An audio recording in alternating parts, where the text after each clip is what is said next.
if you spent any time in Denton, you've probably felt Kevin Roden's fingerprint somewhere in politics or in classrooms or maybe at his home at a Drink and Think event. We're excited to have Kevin on today, and if you didn't know Kevin Roden, today you will. Denton's got it all: the food, the music, the art, and of course the people. And behind every corner, there's a story worth sharing. And that's what this podcast is all about. Denton's best, one conversation at a time. I'm Brad, and this is If You Didn't Know, Now You Know.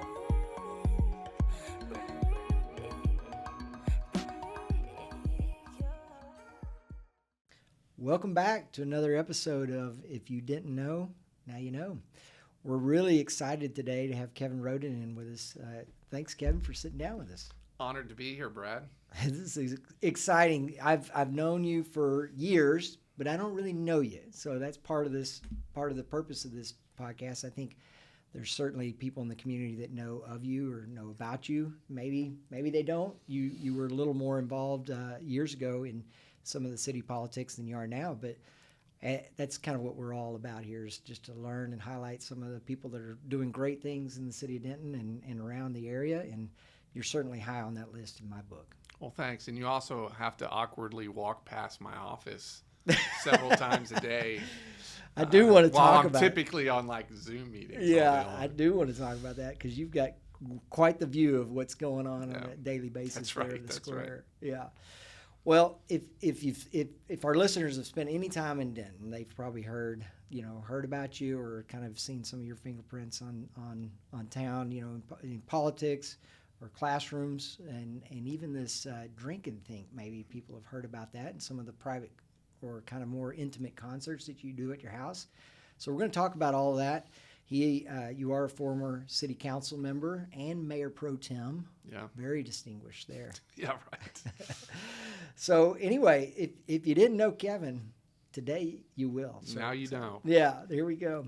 So talk to me, Kevin. You grew up in Ohio, is that right? I did, yeah. How in the world did you get to Denton, Texas? Grew up in North Canton, Ohio, and I was really passionate about music and jazz in particular. Played drums. Okay. And so I was applying to some of the best music schools in the country. And North Texas, not everyone knows this who's from around here, but North Texas is like the top. Yeah. And particularly at the time in jazz drumming in general.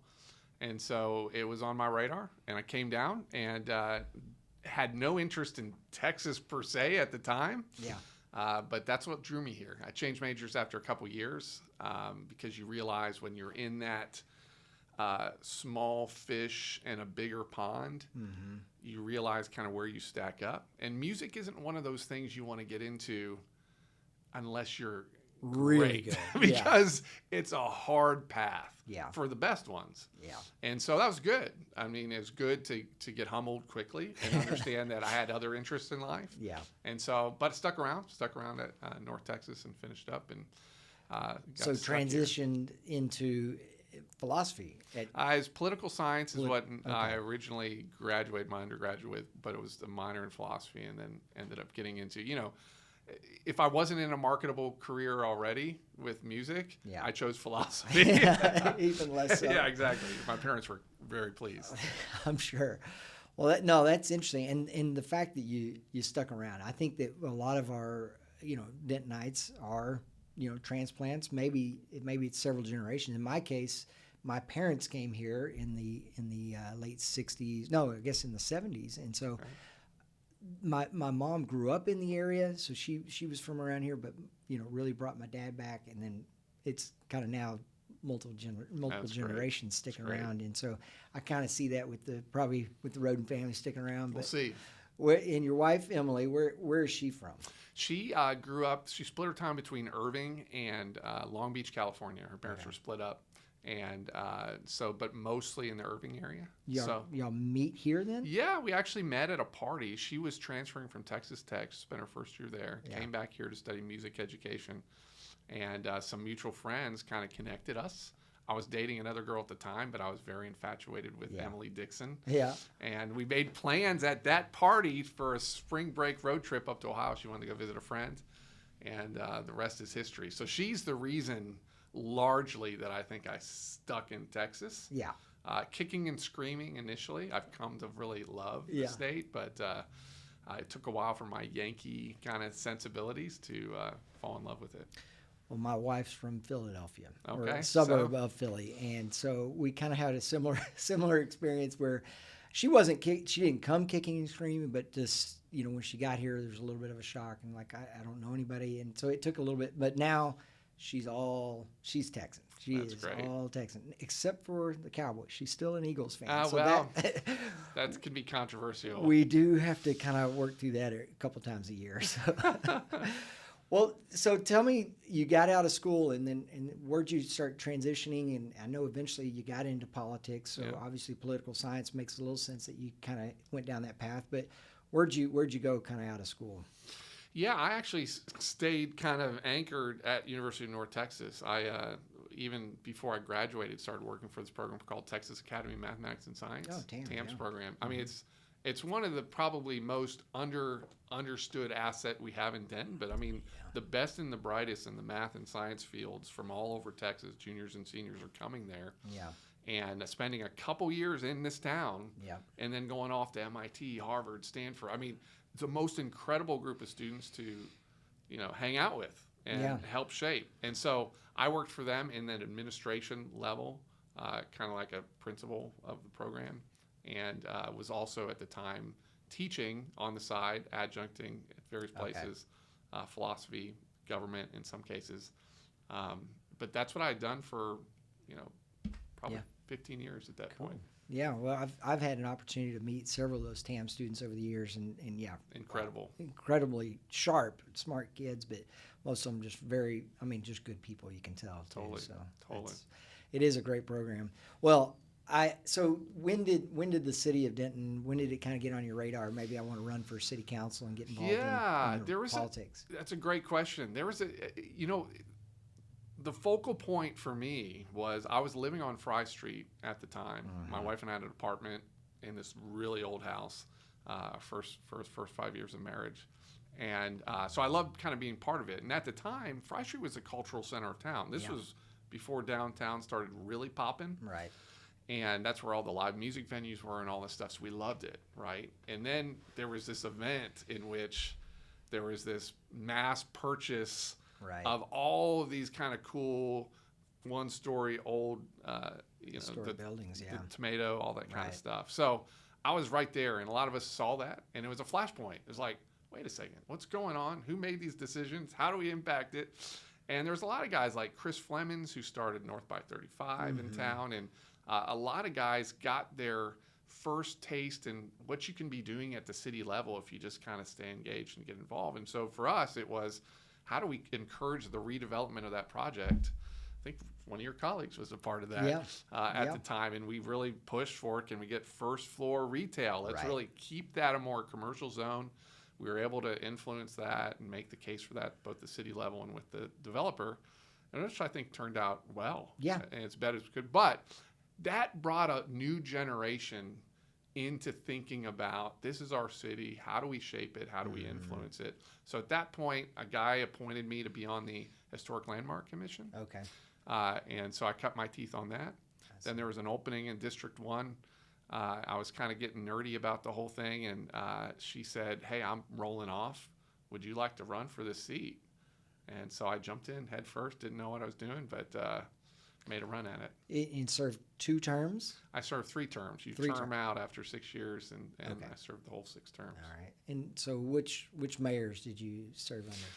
Started off with Mark Burrows, Yeah. which was great.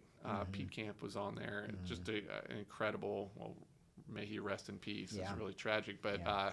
he was a great leader and great collaborator, and great to be a part of and really be mentored by kind of his perspective. He had come from a lineage of Eugene Brock and these other folks who were Right. doing big things in town, and that shaped my perspective of what was possible. And then going from just this younger guy with an angst about axes to grind that I had in town to being like, how do you channel that and be productive and actually work with people to do Smooth some out cool things? those rough edges. Yeah. Yes, exactly. Yeah. Well, so what did you learn, I guess, in your time through that about how to work with people and kind of, Yeah. we don't all agree on things, and certainly at the city level, our disagreements are different than they Yeah. are in the national level. But Right. what did you learn through that experience about how to kind of work with people and about leadership and Yeah. kind of what community is all about? Yeah, it's a great question. I mean, I love that by their nature, it's changed over the years, but that local politics is almost by design nonpartisan. So it's not like what's the Republican view of Right. stop signs or the zoning question. It's just like we've got communal problems that we're trying to solve together, and it's a good opportunity to just kind of cross the typical ideological perspectives and work together towards common causes. At the time, it was awesome. We were bringing in a lot of young people into the process, and there was a lot of positivity around it. So we were trying to say, hey, there's a lot of smart folks. They love this town. They want to hang out. How do they continue hanging out in Denton and make that work for them economically? So at the time, we were really looking at this kind of startup scene that was starting to emerge around tech, around these other stuff, mostly around downtown. And we really used that opportunity to foster bringing people to the table around some big ideas of what could Denton become. Yeah. And I really was challenging all the constituents in town to say, what do you want to do to create your city? And that inspired just a lot of positivity. And it was fun to be a part of that. Yeah. How do you shape people? So I learned a lot that you can move people politically in one of two ways. Okay. You can scare them. All right. And Pay attention, everybody. You can scare them, and you can get them mad as hell, and that's easy to do. Yeah. And I think that's why we see a lot of politicians on all levels going that route. Go the scare It's tactic. easy to do that and make people fearful and get them angry, but that never ends well. Yeah. It never ends in anything positive. Or you can inspire them. That's harder because you got to have a vision. You got to get people on board with that. But we were doing things. You might have been a part of it. Some of the like Denton Creatives mixers that we do at Oak Street Draft House. We'd highlight different new businesses that were forming. We were doing cool stuff with the community market, with the the business incubator that exists down at the rail yard, all that. Stoke, yeah. Yeah, it's just awesome stuff that were emerging out of that. I was talking to my wife last weekend. We were driving around town. I said, see all those food trucks? Yeah. We helped create that. Like seeing the city as a platform for what can you do as a government that no other entity can do is provide a platform for opportunity to emerge. And I think when that's the perspective, that's where cool things happen. People come together. Yeah. It's hard to do. Yeah. But that's the one thing I learned. And so even as I think about politics at all levels now, it's like, how do you inspire that sort of thing? And it's easier to scare people. Yeah. Yeah. Well, like I said at the beginning, I mean, I don't think people probably fully realize and appreciate kind of the imprint you've had on Denton. And not just you, like you said, a lot of these people that you were working with, but you were kind of helped leading the charge. And you know, I've had an opportunity as well to serve on a city council, on a planning and zoning.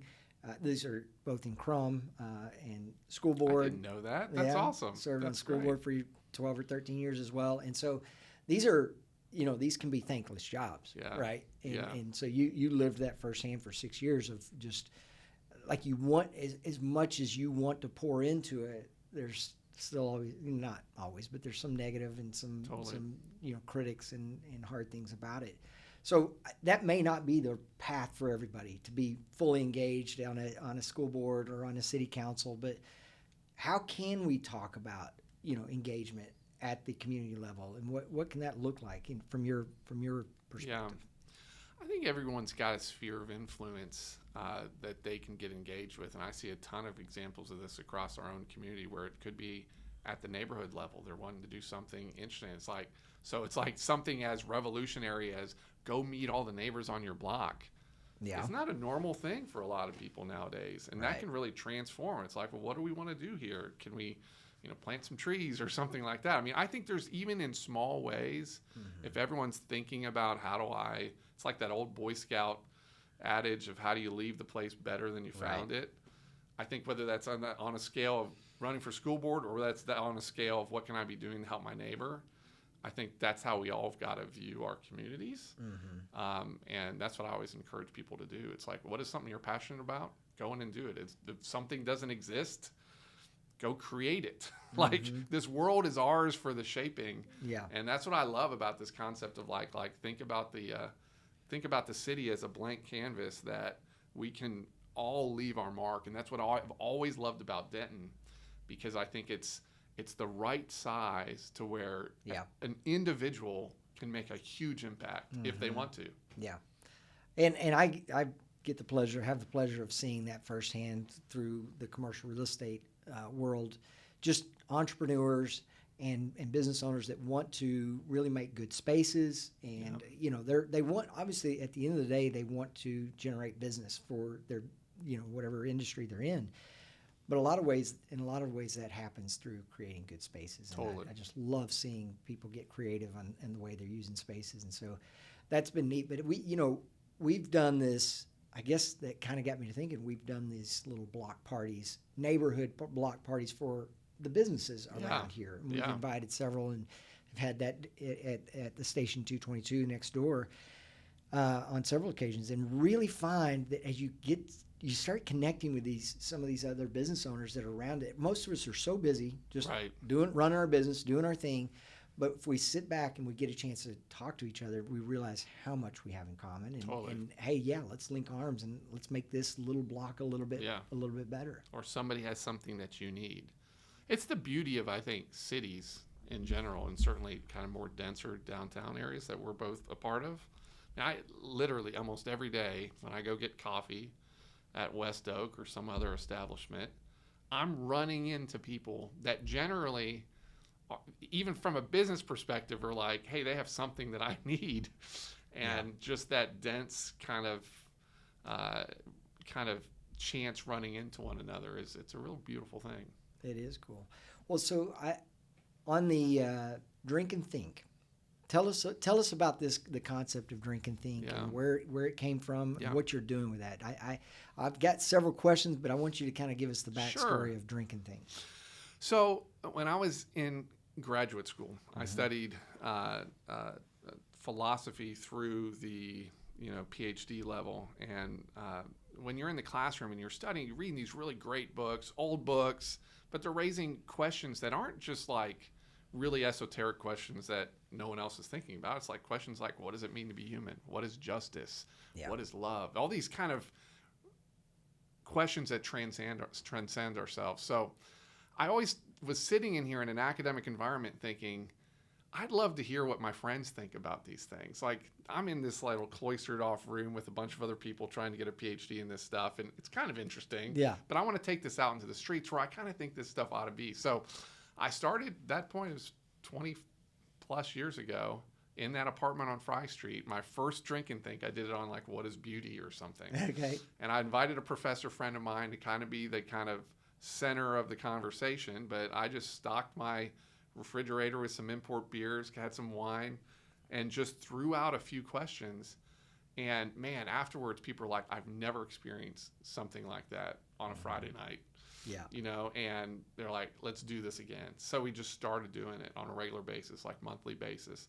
And it started to grow. It started to become like the scene. When we moved into a larger house on Texas Street at the time, more and more people started coming, where we would get, some cases, 80, 100 people showing up. And I just opened it up to the public. And we'd throw out a question, and then people would come and engage. And it's like there's nothing else like that happening. And so we've just continued that over the years. And as I've gotten older, we've had kids or more life experience. It's certainly evolved in kind of our approach. But it still remains that I think humans are really searching for more depth of connection with one another, more depth in digging into bigger questions that, as you pointed out earlier, we're all just busy in our lives and don't always have the time to sit back and reflect. And I was just taking the initiative to throw it out there, lead it, and people are wanting to do it. So at this point now, it's been going on for years. You open up your home for this. Yeah, I open up my liquor cabinet, my home. I mean, it's not like a inexpensive proposition, but I love that aspect because you just allow for what I see as the messiness of what, at the most basic level of our American experience of democracy, it's getting people together, probably from different viewpoints, but coming together to not like talk about the talking points they're seeing on cable news, but to like, let's engage, let's like look at a work of art or listen to some great music or talk about this passage of literature. And then you're hitting at some of those core topics, but in a different way, in a way that I think is more unifying, more, edifying to people. And so it's been awesome. Yeah. So much so that, people have been asking me throughout the years, like, how do I do this on my own? And so we've really started, I've got this kind of side project of developing a drink and think in a box. Yeah. Of how take it to other communities. How people can do this in their own home, whether it's, something like me where I'm inviting 80 people into the house, or it's just invite your 3 friends. Let's go to a coffee shop and chat about this stuff. Kind of like the strong towns movement, right? Yeah. It started with kind of one town and one group of people thinking, and now they've pushed it out to other cities and other areas. And I think that's really interesting, Kevin. If you imagine 10 years from now, there's 50 cities across the country doing something like this. I say cities, individuals in their communities doing something like this. Because I really do believe that you're finding. I'd love to hear your perspective. But you're finding that you do have more in common with people than we often think. Again, if we just listen to the national news and the pundits and the rhetoric at the national level, I think we are very divided. Yeah, and maybe we're not that divided. No, I think that's exactly right.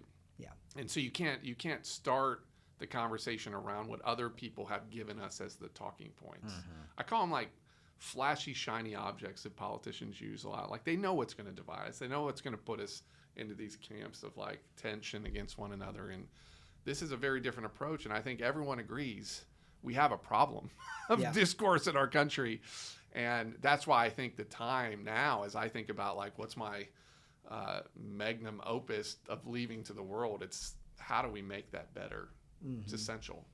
So people want to know more about this. Your website, I guess, probably the best place to kind of get a little more info and when your next meetings are. Yeah, that's right. I try and host them. I've got to go and update for my next lineup of things, but I try and host something monthly, and it's always open to the public. It's always about half of the group is new each time. And I know it's always a little strange for people to come into somebody's house for the first time, but I'm just like, come, you'll meet other people. I don't know everyone that shows up, but it's great. So that's drinkandthink.co. Yeah, that's right. All right. So I encourage people to check that out. I loved the video that you did in talking about kind of some of these concepts that let's get it back down to the local level. And if we can focus there, we can make some big changes. Yeah, that's right. So I think you had you had a quote by a French, was he a politician? De Tocqueville. No, he was kind of an historian, kind of writing on what was working about the American experiment with democracy. Because as you know, historically, it didn't work well everywhere else. Yeah. French Revolution wasn't all that great initially. And so, he came over here to try and understand what made America tick. Why was democracy working so well? And his insight was, which I think he's not wrong, is democracy was birthed in America at the township level. Yeah. That's where they learned. He calls it like practicing democracy. And if you think about it just very practically, it's like when I'm trying to fight over some crazy social issue at the national level, I don't even know my opponents. We're just kind of fighting, talking over each other. That never works. But at the local level, it's all about very practical things. So I know that if I have an issue on some topic or something with my neighbor, I'm forced to confront them. We have to take the trash out at the same time, or where kids are going to the same school or something, so that he argued that tempers those passions in us that tend to get inflamed when we're fighting about things. Yeah. Because we have a desire to just get along with people. Yep. So then you learn things like these dirty words like compromise. And how do we work together? Right. And he sees that as like these are the basic building blocks of learning how to be a democratic citizen. And to the extent, he argued, that we lose that practice at a local level and just focus at this abstract federal level, he argues that's how tyranny gets a hold. And that's, I think, the worry for our country now. So in a way, our local community civic participation, it really is, it's a responsibility we should all take seriously. If not, it's the savior. It's the way out. Yeah. If we can figure out how to do local democracy well. We can complain about the national stuff, and there's some things we can do there. Totally. But I think a big part of the answer is getting more involved on the local level. 100%. I love it. Well, I learned a lot there. I want to talk about your work and what you do for work. And you started, or maybe Emily started the business, ReadyRosie. Talk to us about ReadyRosie, what that is, and where you are with that now. Yeah, Emily is the brainchild. In fact, she should always be on shows like this to talk about it because she is. We'll have her on next time. In fact, I told her it wasn't going to work. So Emily was a music teacher. She taught in Plano, taught in Denton. She's great. Teacher of the year, first year. She got picked up. When you're good like that, these companies that sell in the school districts will always find who are these influential teachers that pull them out, or they at least use them as consultants. So she got picked up by Pearson Education, which is a big corporate company, but they were selling a new music, curriculum, and so she started kind of moonlighting with them. So she got to know the industry. Ultimately, she was one of their top sales reps in Texas. She left the classroom, so she got to know the industry, the market, and was really good at it.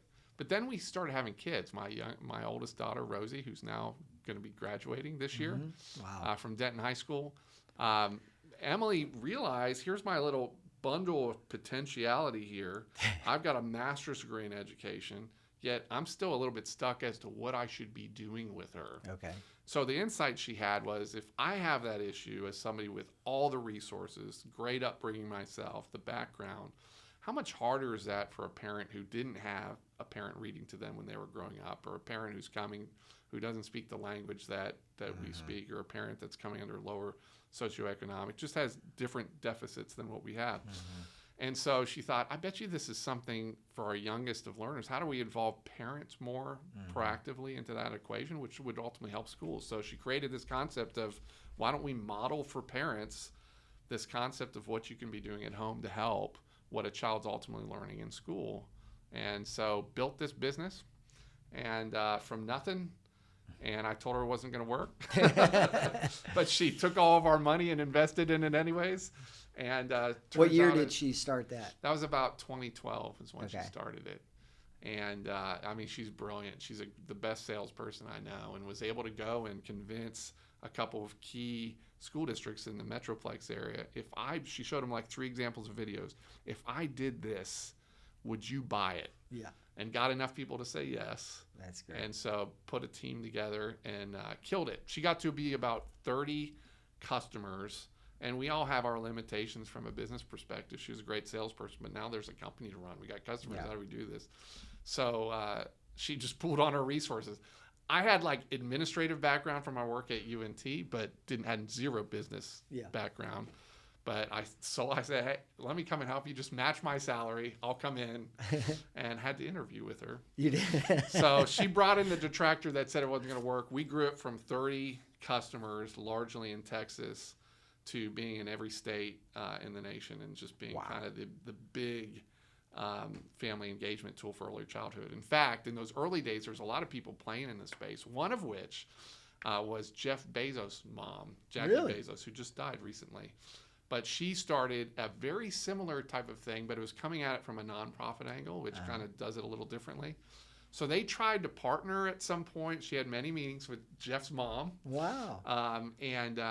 But we ended up deciding we're going to do our own thing, and we beat them. So we beat the Bezos family at something.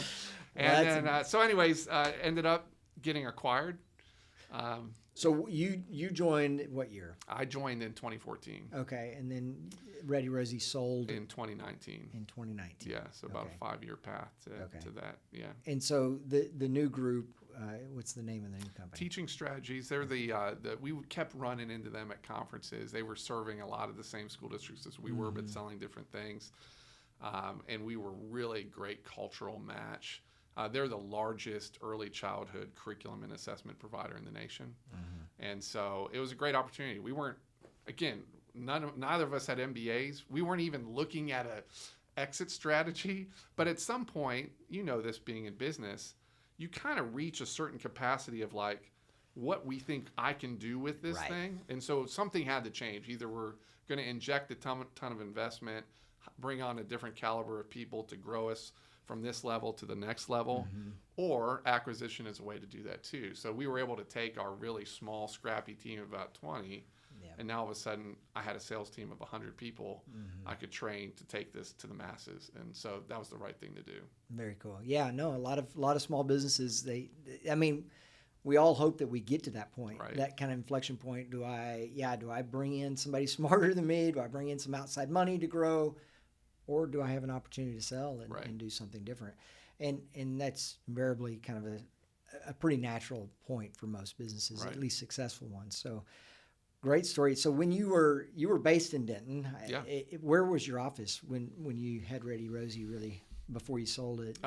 Where it is now. Right there. Yeah, it was right there. Okay, We had well, been in that office for probably 2 or 3 years at that point. I knew I wanted to come to that topic because so for those that don't know, it's not much of a secret because you're sitting right there in Right in plain the sight, corner. Yeah. right on the corner of Elm and of Hickory, and you just kind of have that corner office sitting right there, Yeah. looking over, kind of watching the square and the courthouse at all times. What have you seen some interesting things happening there? Gosh, yeah, of course. Every day there's interesting things that happen there, and there was time where I would be working, burning the midnight oil, and working till like 2 a.m. and just kind of getting. So then you're just on this total fishbowl. Lights are on, and people are coming by drunk, walking by, knocking on your window. Why are you still working?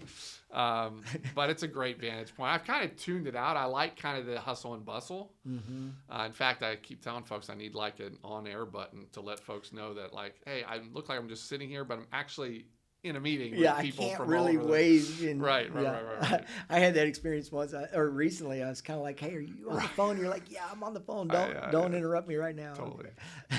But it's a great little spot. I think I've picked up on that though, even from your early days of being on Fry Street. You like living and working kind of right in the heartbeat of it. Totally. I mean, our house is half a mile away from there. I mean, it's Yeah. the best commute in the world. Can walk, bike, whatever I need to do.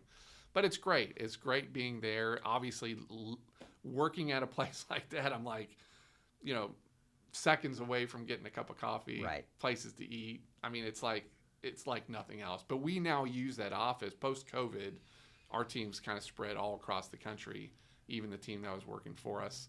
And so this becomes our teaching strategies, which is our parent company. It's Denton, Texas headquarters. Yeah. And so, and they use a lot and they share it. And, it obviously is cool, but we use it as kind of a regional gathering point as people want to go. Our main offices are in DC. So it's just another spot in the middle of the country to be able to use.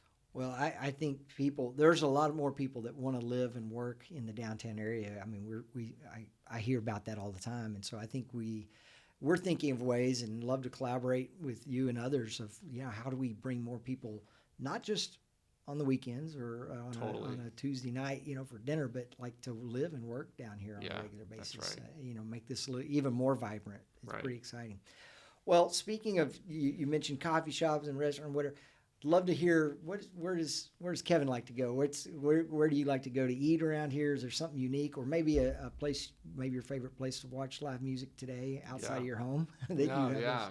I mean, it's all great. My go-to, I get that Euro salad at Euro 360 probably twice a week. That's so good. It's so good, and it's healthy. It's like you're able to get some greens. Yeah. So that's my go-to. But what I really love in town, it's not far from where I live and where I work, is that strip of taquerias on East McKinney Street. I mean, you walk in those places, first of all, you got to know a little Spanish probably to order, which is awesome. Yeah. And you're probably seeing stuff on there, types of meat that you're not having in your kind of gringo shops here. But I love that. Taqueria Guanajuato is my go-to out there. It's just great, very authentic, and just a great kind of dive taqueria. All right. I haven't tried that one. I've been to La Estrella many times. Yep, Love their that's a barbacoa good one too. tacos Yes. there, but I'll have to try that one too. Well, that's really cool. So what's next? Kind of what do you think? This sounds like Drink and Think is obviously it's been a passion project for decades now. Is that in trying to grow it? Is that kind of your next big thing, or what's next? Yeah, For you? I'm not sure. You know, what's been great about being part of the larger organization of teaching strategies is I feel like I get an MBA every year. I'm working with some top-notch folks. We just brought in a new CEO. He used to run LinkedIn Learning. I mean, Yeah. I'm just able to get and rub shoulders with that caliber of business leaders Wow. that are teaching me all sorts of things. Yeah. I'm now leading the sales team, and that's a challenge in and of itself. So I love that, but I feel like I still have a startup or two that I want to get back to. Okay. My wife peeled off about a year ago. She's now started her second startup. So Okay. the first one was named after my daughter Rosie. My son Frank. This one's called Frankly. Okay. So she's also kind of staying in the education space. Did you believe in this one from day one? Or? I don't question her anymore. No She more has questions. proven herself right. So in Yeah. fact, she's off at a conference, and she was in Arizona yesterday, Waco. So she's killing it there. Yeah. And so I think I'll let her do her own thing. We'll probably diversify. Right. I do think at some point, I think this drink and think thing has a business model attached to it. I'm pursuing. But again, it's a side project. My day to day is incredibly intensive, so Yeah. it's not like I have a lot of headspace to do something else yet. Mm. Someday. Mayor again, or not mayor Gosh. again, but mayor or city council? You think you'll ever get back involved? At I that don't. My level? wife asked me that question the other day. I'm always having interest. It's gotten much more. Yeah. It's just different. It's not that positivity that I loved about it. Yeah. Even during my time, you kind of started seeing some of that shift a little bit. And so whether or not I want to get back in and jump into the fray, that might be a retirement plan at some point. But I'll keep it open. Maybe that positivity is what the rest of us are Maybe needing. that's what we need, We're counting on you for. Yeah. Well, Kevin, this has been great. Really have enjoyed the conversation. I think, again, this is part of what this whole show is all about. I mean, exposing kind of some of the great things people are doing. This drinking thing, I mean, you're onto something. I know it's 24 years in the making, but Yeah. you're really onto something. And I think it can make such an impact. I know it is, or it has in our community, and can continue to do so. Yeah. So I encourage anybody that's listening to think, how can I get involved? That's a great place to start. Sure So, thing. Sure thing. good stuff. Keep it up, Kevin. We've got some hats. So these are Norman Roscoe hats. You get to pick as a guest. You get to pick your Nice. favorite one. I've got this one. Okay. I'm going to go with the D Texas. There we go. That's awesome. Thank you Well, very much. You bet. Well, again, really appreciate your time. Keep up the good work and making Denton great. And as always, if you didn't know, now you know. Now you know Kevin Roden. It's an honor to be on the show. Thanks.